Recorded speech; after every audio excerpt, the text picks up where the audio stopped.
নমস্কার বন্ধুরা, আজকের ভিডিওতে আমি আপনাদের দেখাবো কিভাবে গোলাপ গাছের যত্ন করব বর্ষার কালে। আমি দুটি গাছ নিয়ে নিয়েছি। গোলাপ গাছ অনেকগুলোই আছে, তার মধ্যে দুটি গাছকে আমি বেছে নিয়েছি যে গাছগুলো আপনাদের ভিডিওতে দেখাবো। একটি হচ্ছে খুবই খারাপ অবস্থায় আছে, পাতা বেরিয়েছে, ডালও আছে, কিন্তু বর্ষার জন্য এটাকে যত্ন করা হয়নি। এবং আরেকটি আছে যাতে এলা ডাল বেরিয়েছে এবং ফুলও ফুটছে প্রচুর পরিমাণে, কিন্তু বর্ষায় তবু এদের যত্ন কীভাবে করব, ফাঙ্গিসাইড থেকে কীভাবে বাঁচাবো আজকের ভিডিওতে দেখাবো। আমি নিয়ে নিয়েছি প্রথমে স্যাপ নিয়ে চামচের মধ্যে করে স্যাপ নিতে হবে, নিয়ে তারপরে সেটিকে জলের মধ্যে ঢেলে দিতে হবে। ঢেলে দিয়ে সেটাকে ভালো করে জলে গুলে নিতে হবে। আমার স্প্রেয়ারের মধ্যে আমি নিয়েছি, নিয়ে এটাকে জলের মধ্যে আমি গুলে নেব। গুলে নিয়ে ফার্স্টে কি করব, যে ডালগুলো আমি বাদ দেবো সেই ডালগুলোকে কাটবো, কেটে তারপরে এটাকে স্প্রে করব। এবং একটি খাবারও দেবো, যে খাবারটি আপনাদের অনেকের পরিচিত। চলুন দেখে নেওয়া যাক। এলা ডালটি কাটবো এবং কেটে তারপরে কিভাবে গাছের মধ্যে স্যাপ দেবো এবং সার দেবো সেটা দেখাচ্ছি। দেখুন, প্রথমে এই এলা ডালটি যেখান থেকে উঠেছে একদম গোড়ার দিক থেকে আমি এলা ডালটিকে কেটে দেব। কেটে দিয়ে, কারণ এই এলা ডালে ফুল হয় না, এই এলা ডালটি কোনো কাজেও লাগবে না। এটা যত বাড়তে থাকবে গাছে ফুলের সংখ্যা কমে যাবে, গাছে আর ফুল হবে না। এই এলা ডালে দেখুন, এটি 7টি পাতার ডাল হয়, দেখতেই পাচ্ছেন। দেখুন 1 2 3 4 5 6 7, সব পাতা 7টি করে আছে। এখান থেকে কোনো ফুল হওয়ার সম্ভাবনা নেই। এই ডাল যত বাড়বে গাছ তত ডরমেন্সিতে যাবে। ডরমেন্সি মানে ফুল হবে না, গাছে ফুল দেওয়া বন্ধ হয়ে যাবে। এবারে আমি এই গাছের এই শুকনো ব্রাঞ্চেসগুলোকে কেটে দেব। কেটে কেটে গাছটিকে প্রুনিং করে দেবো।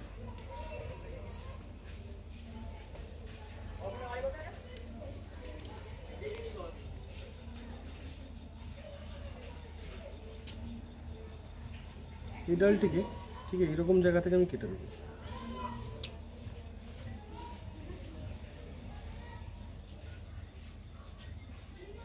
এই ডালে দেখুন সুন্দর একটি ফুল হয়েছিল। আমি এখন গাছটিকে বাড়াতে হলে গাছটিকে আমাকে এই বরাবর প্রুনিং করে দিতে হবে। বর্ষাকাল আছে, গাছ সুন্দর বাড়বে। এখান থেকে আমি প্রুনিং করে দিলাম যাতে গাছ বাড়ে, এবং এখান থেকেও কেটে দিলাম, কারণ এগুলো কেটে দিলে এখান থেকে আবার গাছ বেরোবে। কিন্তু হ্যাঁ, ফাঙ্গিসাইড আপনাদের দিতে হবে।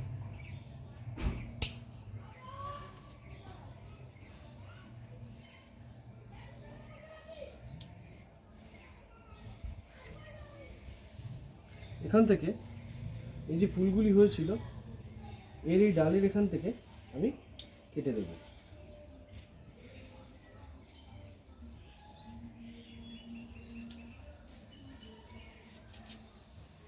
এরপরে এখান থেকে আবার নতুন করে ডাল বেরোবে।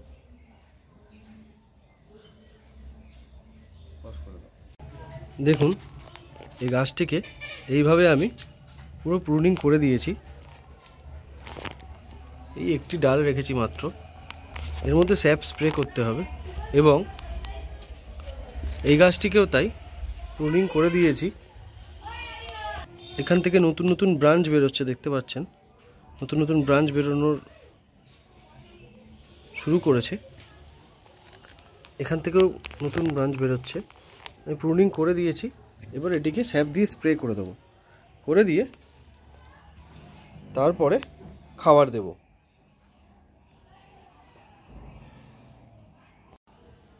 এইভাবে আমি পুরো স্যাপ দিয়ে গাছটিকে ভালো করে ভিজিয়ে দেব, যাতে কোনোভাবে কোনো ফাঙ্গাল ইনফেকশন না হয় গাছটিতে।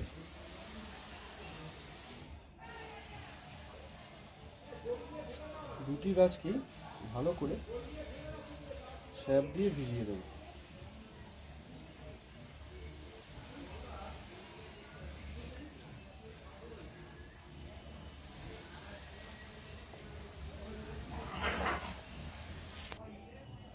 স্যাপ স্প্রে করার পরে যে ব্রাঞ্চগুলি কেটেছিলেন তার মুখগুলোতে পারলে এরকম একটু করে স্যাপ দিয়ে দেবেন, যাতে ফাঙ্গাল ইনফেকশন না আসে ওখান থেকে।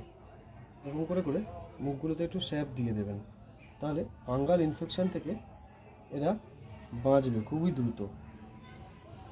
দুটো গাছেই আমি তাই করে দেবো, যাতে ফাঙ্গাল ইনফেকশন না ছড়াতে পারে।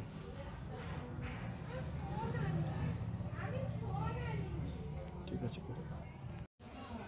খাবার প্রয়োগ করার আগে গাছের সাইডের মাটিগুলোকে একটু ভালো করে এই কাস্তে বা ছুরি জাতীয় ধারালো কিছু দিয়ে ভালো করে একটু খুঁড়ে নেবেন। খুঁড়ে এখানেই গাছের খাবার দেবেন। এটাতেও খুঁড়ে নিই, এটাতে মাটি একটু দিতে হবে, মাটি অনেক কমে গেছে। দেখুন আমি ভালো করে খুঁচিয়ে নিয়েছি গাছের গোড়াগুলো। এবার আমি এখানে ডিএপির দানা দিয়ে দেবো, ডাই অ্যামোনিয়াম ফসফেট। ডিএপি কি কাজে লাগে সেটাও আমি ডেসক্রিপশানে আপনাদের ভিডিওতে দিয়ে দেবো, আপনারা জানতে পারবেন। কিছু ডিএপির দানা এই খোঁচানো জায়গাটার মধ্যে দিয়ে দেব। খুব বেশি দেবেন না, অল্প করে দিলেই হয়ে যাবে। ডিএপির দানা আমি দুটো গাছে দিয়ে দিলাম।